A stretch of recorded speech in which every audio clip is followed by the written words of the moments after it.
Hello, I'm Dr. Annandale, and I teach philosophy at Mount St. Mary's University and Seminary in Emmitsburg, Maryland. Our topic today is a letter titled De Modo Studendi, on the method of study, or more casually, how to study. This short letter is attributed to St. Thomas Aquinas. We know St. Thomas wrote letters of this sort, but this particular letter has not been authenticated.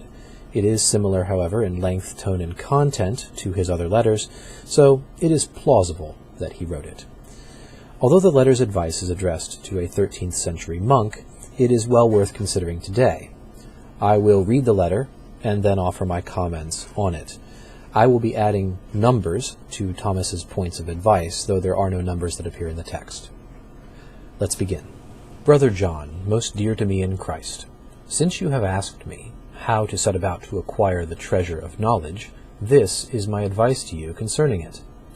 Namely, that you should choose to enter not straightaway into the ocean, but by way of the little streams, for difficult things ought to be reached by way of easy ones.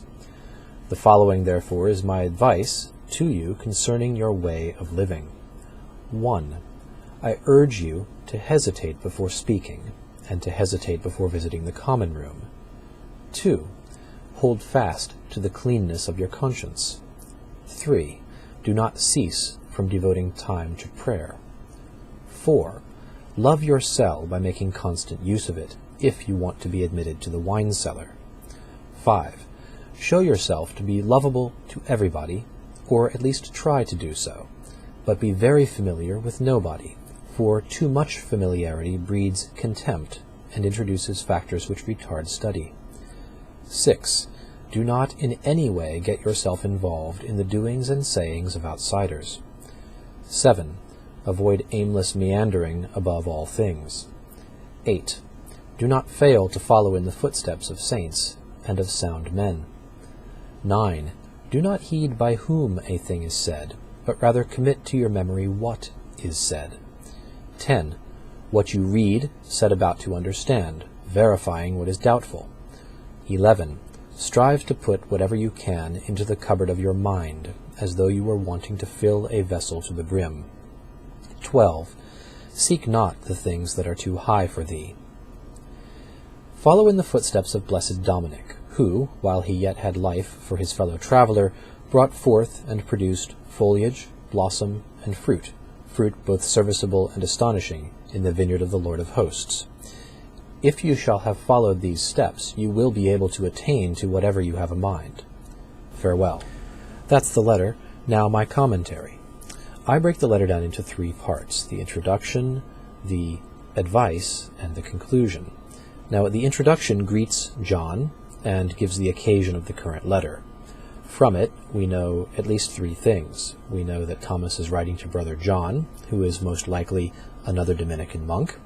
We know that John previously has asked Thomas for advice about studying, and we know that Thomas has agreed to give this advice.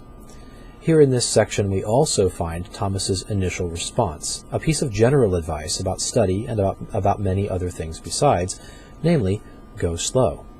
Do not rush into the ocean, Thomas says, but follow the small streams that gradually grow larger as they lead into the ocean. Approach difficult tasks by means of easy tasks. It's worth considering and reflecting upon just what this means in terms of the life of the student. What is the ocean and what are the little streams in the life of study that each of us confronts? We do not have the text of John's letter to Thomas, nor indeed any information about Brother John at all.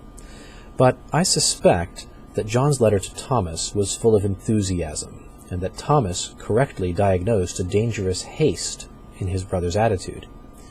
So his first advice is to slow down, and not to expect any method of studying to serve as a get-wise-quick scheme. Wisdom and knowledge, like many good things in life, must be won slowly by years of careful effort. And so Thomas's first general advice is to pursue a difficult goal, that is wisdom, by first pursuing smaller, more manageable goals. Thomas then writes, "The following is my advice to you concerning your way of living," the Latin de vita tua.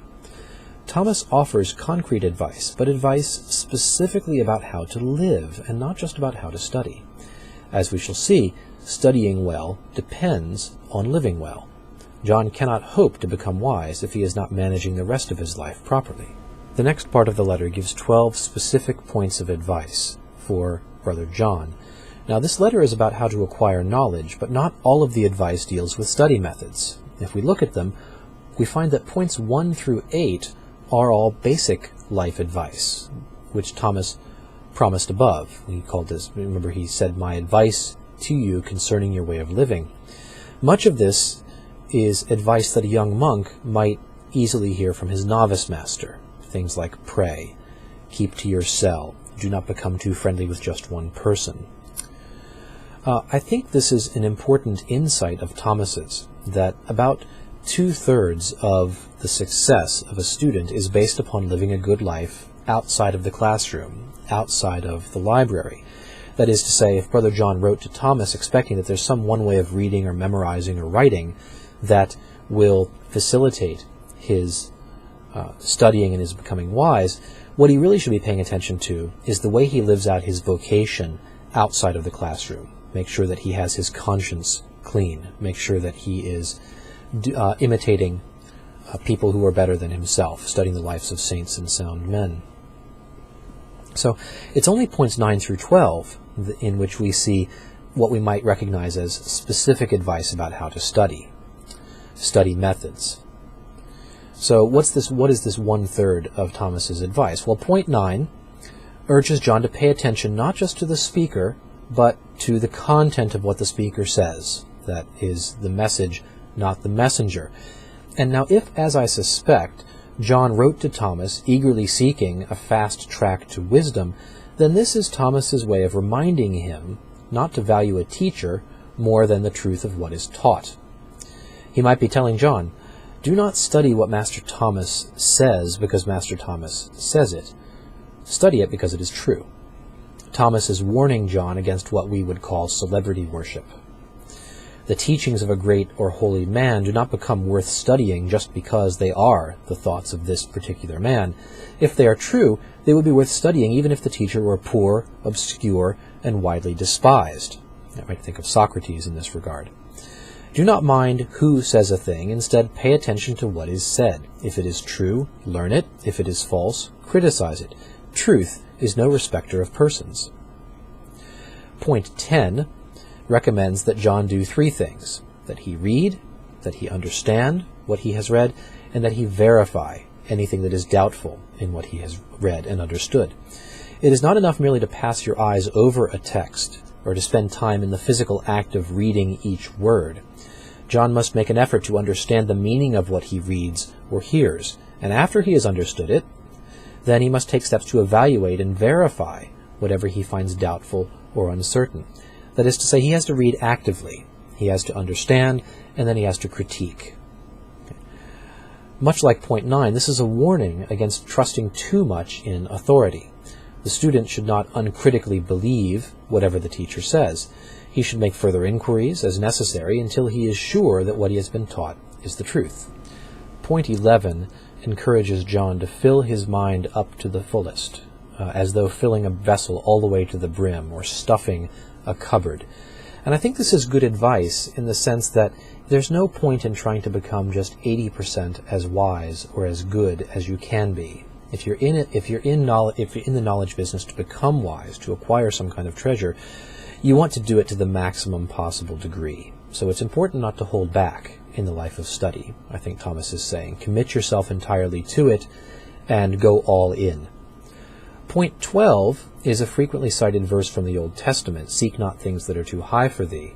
And it's important to remember that this is not cited by way of giving us an excuse not to pursue difficult things, like the study of philosophy. People can't say, oh, Kant's philosophy is simply beyond me, or I just can't understand Aristotle no matter how much I try. I guess it's one of those things that I shouldn't struggle for. What Thomas is saying here is that there may be some types of knowledge and some types of study that are beyond human ability. That is to say, it's not possible for humans to know in this life the essence of God. And so any study directed towards discerning and describing the essence of God is foolish. It's struggling after something that is too high for you. So it's important not to misinterpret this as giving us a license to write off certain types of things or certain types of philosophy, certainly, as being too hard for little old me, and therefore I have to set it aside. After offering his 12 specific points of advice, Thomas wraps up by reminding John of the life of their founder, St. Dominic, who was able to be helpful to his fellow human beings, and at the same time to become holy and to be a good servant of the Lord. This is a model well worth imitating, especially as one attempts to become wise in the service of God. Thomas concludes by saying, if you follow this advice, you will be well on your way to success in the life of study, in the life of acquiring wisdom, and he says farewell. I hope you found this brief tour of this short document by St. Thomas Aquinas helpful. If you are enrolled in one of my classes, we will be talking more about the specific points in this letter, about which there's much more to say, later on in class. Farewell.